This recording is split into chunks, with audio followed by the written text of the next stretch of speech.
Across the vast reaches of the galaxy, a delicate balance existed among species, structured around a strict understanding of predator and prey. The Galactic Council, a governing body comprised of hundreds of species, maintained this balance by categorizing all known life forms. Most species were classified as prey, harmless, easily managed, and socially predictable. A minority were predators, but they were controlled, regulated, and thoroughly understood. Every predator species that had achieved spacefaring status had been easily contained within the galactic framework. There were no surprises anymore, or so the Council believed. When humanity was first encountered, the Council categorized them as prey. They appeared cooperative, social, and eager to trade and learn.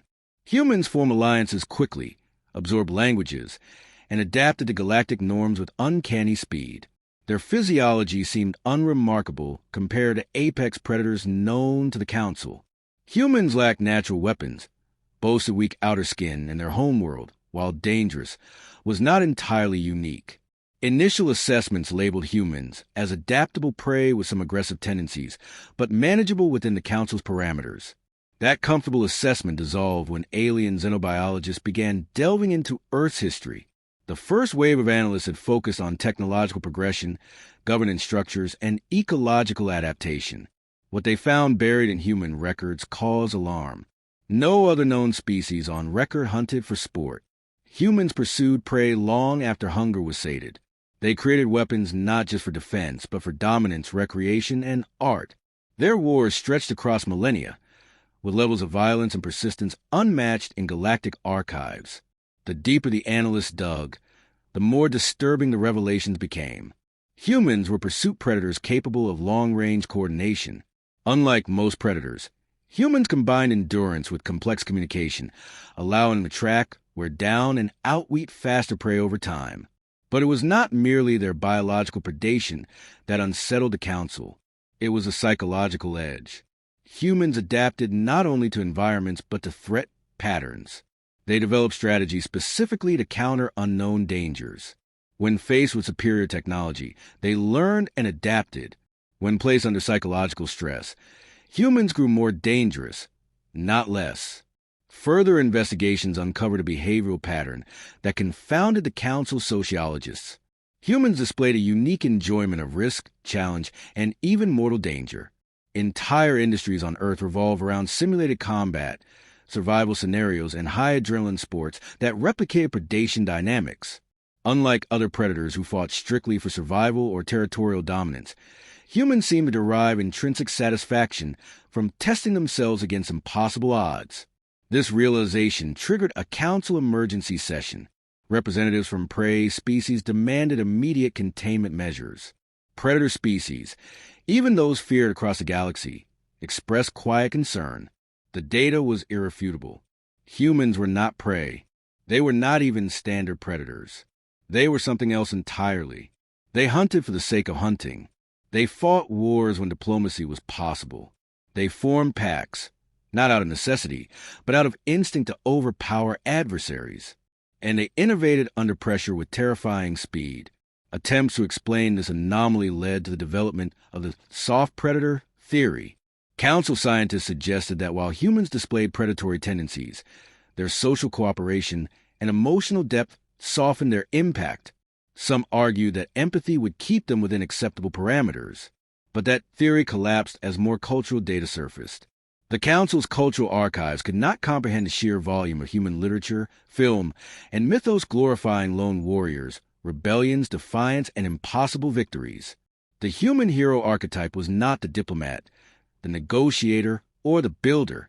It was the underdog, the fighter, the one who stood alone against overwhelming odds. The Council's most feared predator species had mythologies centered around balance, harmony, or controlled aggression. Humanity's cultural core celebrated defiance to the bitter end. The unease deepened when human conflict history was cross-referenced with technological progression. Humans had weaponized every major scientific breakthrough. Within decades of discovery, fire was followed by the spear. Metalworking birthed the sword. Chemistry gave rise to explosives. Physics led to nuclear weapons.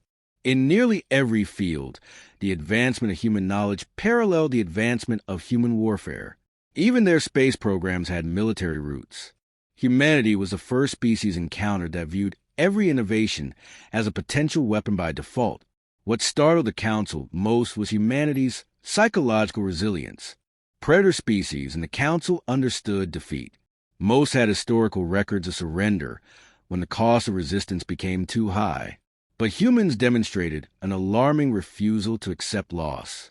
Historical case studies showed entire populations resisting occupation, continuing guerrilla warfare for generations, passing down defiance as cultural heritage.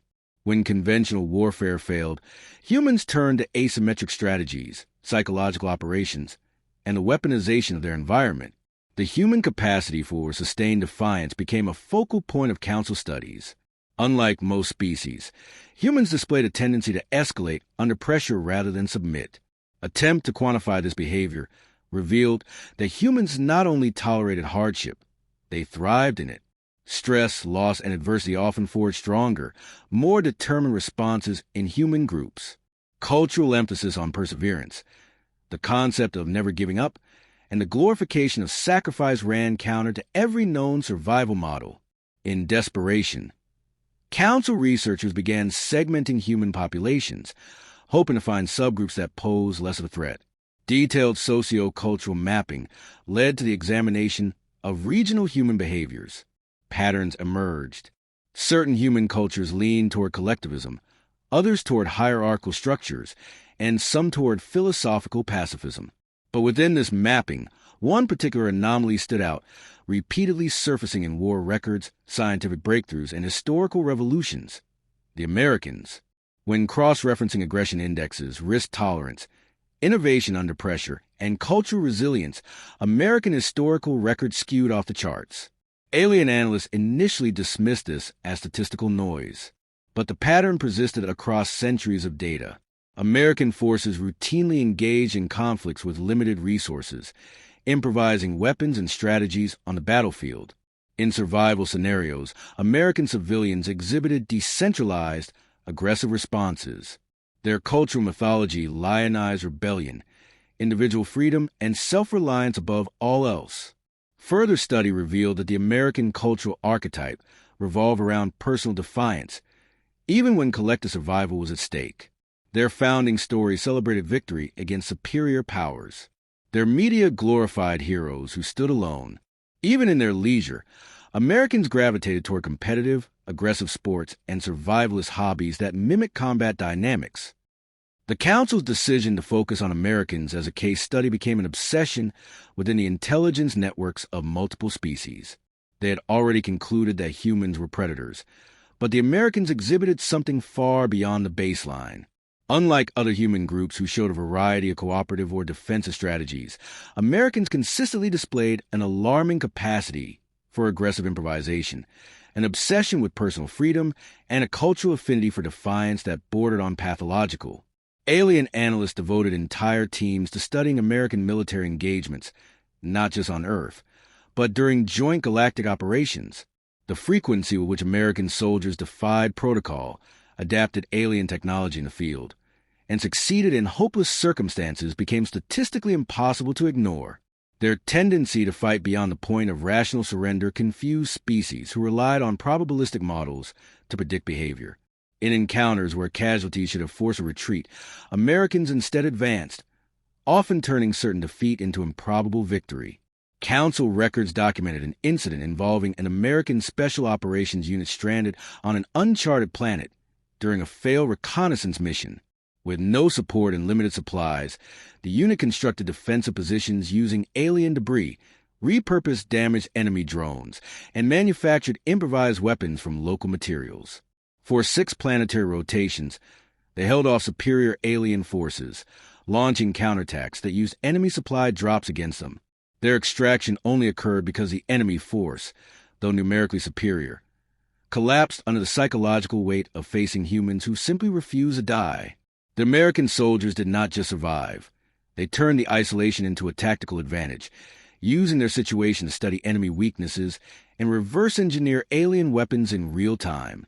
By the time reinforcement arrived, the Americans had adapted so thoroughly that they no longer required evacuation. They had taken control of the region, Council psychologists were most disturbed by the after-action reports. The American soldiers described the experience not as a desperate survival, but as a challenge, even an enjoyable one. They spoke of getting creative, pushing limits, and finding out what we're made of. Their willingness to find meaning in adversity, to embrace suffering as a form of growth, broke every predictive model the Council had constructed. Beyond the battlefield, the civilian American population presented another layer of complexity. Council infiltration teams studying population centers observed a bizarre phenomenon. Despite living in one of the most technologically advanced and relatively stable nations on Earth, Americans voluntarily trained for survival scenarios, stockpile weapons, and practice small unit tactics without governmental oversight. Entire subcultures revolved around readiness for theoretical invasions, natural disasters, or government collapse. To the Council, this meant that even the non-military segments of American society posed a potential threat far greater than anticipated. Surveillance logs detailed civilian militias capable of rapid mobilization, drills conducted without central command, communication networks that allowed decentralized units to coordinate seamlessly. Unlike most species, where defense was centralized and dependent on a singular authority, Americans cultivated a culture of distributed resilience. Individuals and communities operated autonomously, yet aligned in a mutual understanding of defense, freedom, and retaliation. The Council's statistical models failed to predict that American civilians could sustain resistance beyond a few weeks in an occupied scenario. However, deeper investigation showed that American resistance movements historically endured for years, sometimes decades, against superior forces. Council records confirmed that the combination of civilian marksmanship, cultural stubbornness, and a near-mythical attachment to personal autonomy rendered traditional occupation strategies ineffective. Council attempts to extrapolate American historical behaviors onto potential future conflicts painted a grim picture. When subjected to foreign domination, Americans repeatedly resorted to asymmetric warfare, insurgency tactics, and sabotage. Even when central command structures were destroyed, American forces adapted through informal leadership networks, making them incredibly difficult to pacify. The alien strategists reviewing these scenarios proposed various suppression techniques, yet none provided satisfactory outcomes. Attempts at psychological demoralization failed in simulation. American cultural frameworks were deeply rooted in overcoming impossible odds. External pressure only galvanized them. Traditional surrender incentives like offering comfort, security, or resources did not generate the expected compliance rates among Americans. Instead, the simulations predicted higher rates of violent resistance in response to such offers. Analysts were particularly unsettled by the way American cultural products influenced both domestic and foreign populations. Council operatives noted that American films, books, and digital media glorified lone warriors, underdog rebellions, and last stands. These stories saturated not just American society, but increasingly affected global human perspectives. The archetype of the individual standing against tyranny, prevailing against the impossible, spread rapidly. The Council feared that American cultural dominance could propagate their apex predator mindset throughout humanity, creating a planetary-scale problem. One particular case involved an alien recon unit that attempted a low-profile operation near an American city. They underestimated the local population's ability to detect and respond to minor anomalies. Within hours of the alien team's arrival, civilian amateur radio operators intercepted unusual transmissions. Local emergency channels lit up with reports of strange sightings. Without formal orders, armed civilians converged on suspected landing zones, forcing the alien team to abort the mission. Council records showed that no official military units were involved. The civilians acted independently, using community communication networks and self-organized patrols to drive off what was later confirmed to be a highly trained alien infiltration unit. This incident was not an anomaly. Further reviews uncovered patterns of rapid civilian mobilization against unidentified threats, driven by a pervasive belief in self-defense and skepticism of central authority.